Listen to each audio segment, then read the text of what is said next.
কেটে ফেলে দিল। এখন সবাইকে তো আর চেনা যায় না। এখন এটা ওই যে আজকে রায় ছিল, আপনারা সবাই জানেন।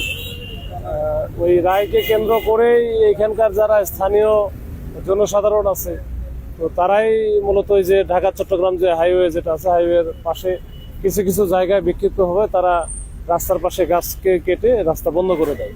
তো এটা পুলিশ, এখানে সীতাকুণ্ড থানার পুলিশ, আমরা একেবারে চট্টগ্রাম থেকে জেলা পুলিশ লাইন্সের কিছু ফোর্স নিয়ে আমরাও বিভিন্ন জায়গায় আসছি।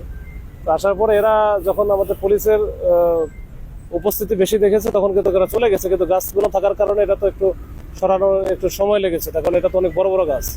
যতটুকু শুনি গাছগুলো 4:45টার দিকে ওরা কেটে ফেলে দিছিল, কিন্তু থানা থেকে ফায়ার সার্ভিসকে বলা হলে কিন্তু তারা অসহযোগিতা করছে, অনেকক্ষণ লেটে আসছে। এখন ফায়ার সার্ভিসে যেটা হয়, কোনো কিছু দেখলে যেটা ওরা মনে করে যে ওখানে গেলে আবার পর্যাপ্ত পরিমাণে সিকিউরিটি আছে কিনা, না হলে তারা আবার হামলার শিকার হয় কিনা, এরকম একটা জড়তা সবসময় থাকে ওদের।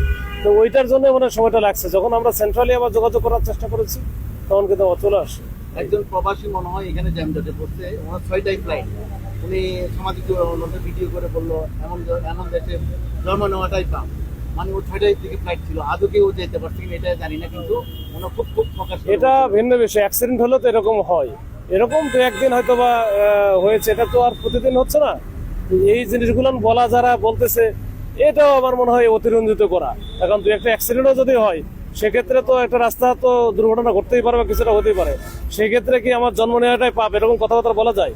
এগুলো আমাদের যে অতিরিক্ত স্ট্যান্ডবাজি, এই অতিরিক্ত স্ট্যান্ডবাজির কারণে এটা হয়েছে। এমনও দেখেন যে ভালো করে খোঁজখবর নিয়ে দেখবেন, 6টা না, ওটা হয়তো আগামীকাল সকাল 6টায় আছে তার ফ্লাইট, কিন্তু সেই স্ট্যান্ডবাজিটা করে ফেলছে। এগুলো না যে ভিউ বাড়াই সামাজিক যোগাযোগ মাধ্যমে, এগুলো হচ্ছে আমরা তো প্রতিদিনই করতেছি। এটার আসলে কিছু করার নাই, এখন দু একটা ঘটনা ঘটবেই। না, আমরা চেষ্টা করতেছি এই ঘটনার সাথে যারা যারা জড়িত তাদেরকে আইডেন্টিফাই করে, যদি সেরকম হয় আমরা মামলা দিব। ঠিক আছে।